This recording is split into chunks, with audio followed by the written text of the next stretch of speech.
Local 4 News starts now with a breaking news alert.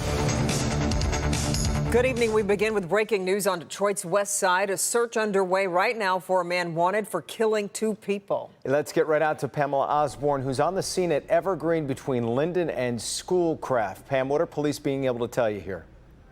Well, they tell me that they know exactly who they are looking for right now. We're trying to give you an idea of what this scene is without getting too close. We're being thoughtful about what we show you because there is still a body that is there next to that white van. The family is standing in between us and that scene there. And here's what we're able to tell you. Police say the man they're looking for was in that white van with the victims. You'll see it stopped at the entrance of the Smith Homes apartments. Here's what else we can tell you. There was some kind of argument between the men inside of that van just after 9 o'clock tonight. One of them pulled out a gun and shot the other 2 before running off.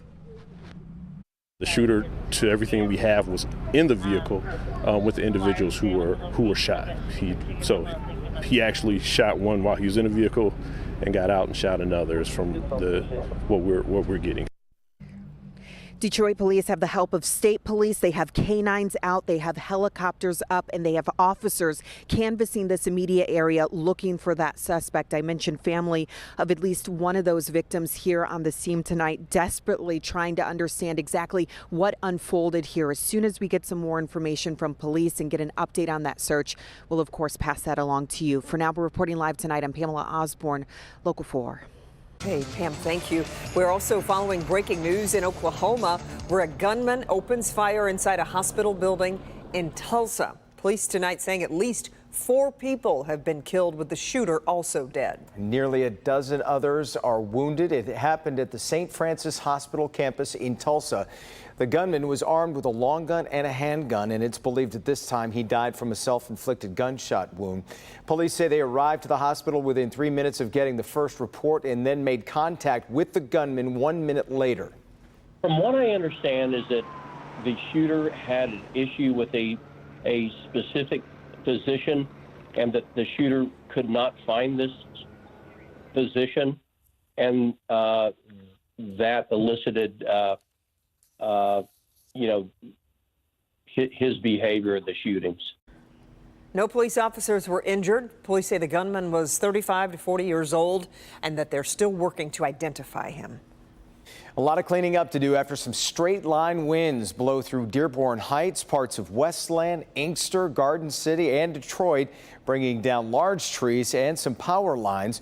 Right now, DTE reporting about 23,000 customers still without power. And as we bring in Mara McDonald in Dearborn Heights tonight, even more than that impacted by these storms. Mac?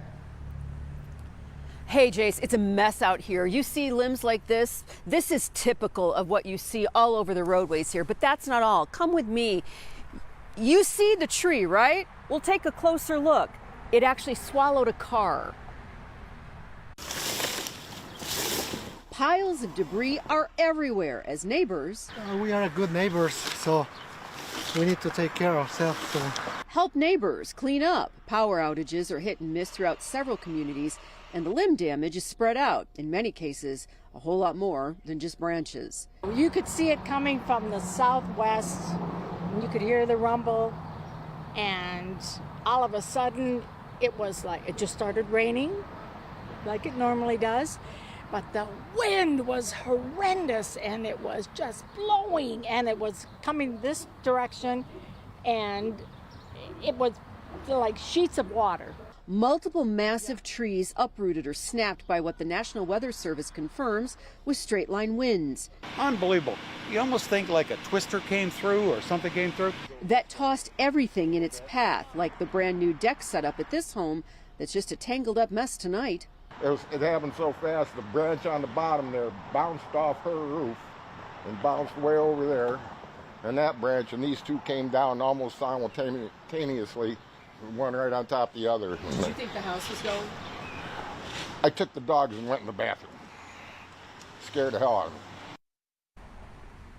Back here live, Randy's house doesn't have power yet. There are DTE crews all over this immediate area right now working on it. Where we are, they do have power. Go a few blocks the other way, they don't. It's going to take a while to get this cleaned up. We're live in Dearborn Heights tonight. I'm Mara McDonald, Local 4. Yeah, and as we know, those straight line winds can be just as dangerous as tornadoes and the winds they bring. All right, Mara, we appreciate it. Yeah. Well, thankfully, those storms are long gone. Temperatures dropping into the 50s overnight. And that's going to be helpful, too, for the people who don't have power out there. But, Paul, tracking some showers for tomorrow, plus those cooler temps sticking around for a while. Yeah, absolutely. And for those of you getting ready to go to bed, let me just put your fears at rest. There is nothing going on tonight from a rain standpoint, so no thunder and lightning to worry about, no severe weather, nothing like that. You can sleep easy. This is all ground clutter here on Storm Tracker 4. A few showers moving eastward across Lake Erie, no problems there. And you look back to the west where our weather's coming from, you don't see anything going on there. So we are in pretty good shape for the night ahead. And here's our Skycam downtown. This is the 150 West Lafayette building. You can see part of that metal roofing just ripped off by those high winds earlier today, and temperatures right now are falling quickly. We're in the low 60s in a lot of spots. Now to the far south, you're still in the mid 60s, but look at that Port Huron, because of Lake Huron, you're at 54 degrees. These dew points are falling as well. It was upper 60s earlier today. Now we're well down into the 50s, even the 40s in some spots. So for the kids at the bus stop, I think it's dry for the morning bus stop. And then between 8 and 1 p.m., we'll break this down for you coming up in a few minutes. But between 8 and 1, we'll have a band of showers coming through. And then we'll end the day with sunshine. So mid 50s for the morning bus stop and 70 degrees for the afternoon bus stop. I'll be back with, again, that forecast for tomorrow and a look back at today's storm. It's remarkable. We'll do that in a few minutes. Okay, Paul, thank you.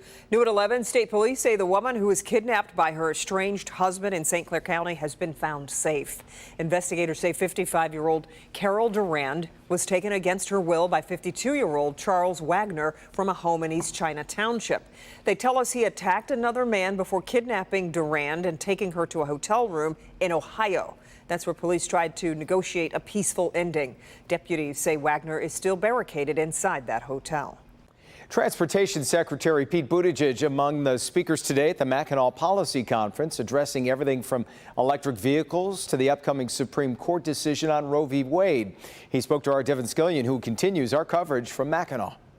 We've arrived at the midway point of the Mackinac Policy Conference. Illustrious group of speakers today: Stephen Ross, Ted Koppel, John Meacham, and the U.S. Secretary of Transportation Pete Buttigieg. There's another suggestion that I offered to support Mackinac's answer to our high-speed rail proposals with a Seabiscuit 3000 system.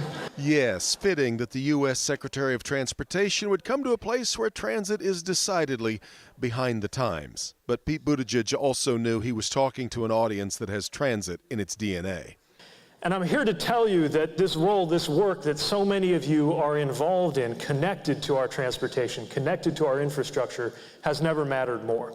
I asked Buttigieg about a criticism he hears often, that the push for electrification has come too quickly for a nation still clearly geared for increasingly expensive gasoline. Are we too early for what's really reasonable given how green we want to be? Yeah, and the answer is no, because we're running out of time. This is not that it's easy.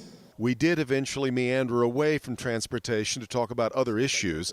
As perhaps the nation's most prominent gay political leader in America, I asked about his concerns over the reasoning cited in the leaked Supreme Court opinion on abortion that some believe could be extended to other rights. This is really personal. Started my day at our wonderful house in Traverse City, and my wonderful husband single-handedly feeding our wonderful kids because I had to get on the road. And thinking about the fact that the very existence of our household, at least legally speaking, came about by the margin of a single vote on the Supreme Court, has you really thinking at a moment like this about the personal stakes of what appears to be a continued push to roll back rights. On Mackinac Island, Devin Skillion, Local 4. All right, Devin, and our own Rhonda Walker also moderating a panel on the future of women in the post-pandemic workplace. That's set to start tomorrow at 11:35 a.m. You can watch it live on clickondetroit.com and on Local 4+. Republican Perry Johnson suffering another defeat in his bid to get on the ballot in the primary for the Michigan governor's race. The Michigan Court of Appeals rejected his appeal to overturn a decision by the board of canvassers. Johnson is one of 5 GOP candidates left off the ballot. Former Detroit Police Chief James Craig filed a suit with the Michigan Court of Claims, on Friday. Michael Markey also filed a suit with the Court of Appeals. The deadline to finalize the names of candidates for the primary election is Friday. New video shows a group of thieves trying to steal an ATM in Brighton, and police need your help catching them. Yeah, take a look. You can see the white pickup back up to the ATM at a Chase Bank on East Grand River. That was on Monday. The three men dressed in all black then get out, use some crowbars to break into the ATM. They set a tow chain and they pulled the truck away to get the money. Police are asking anyone with information on this theft to come forward.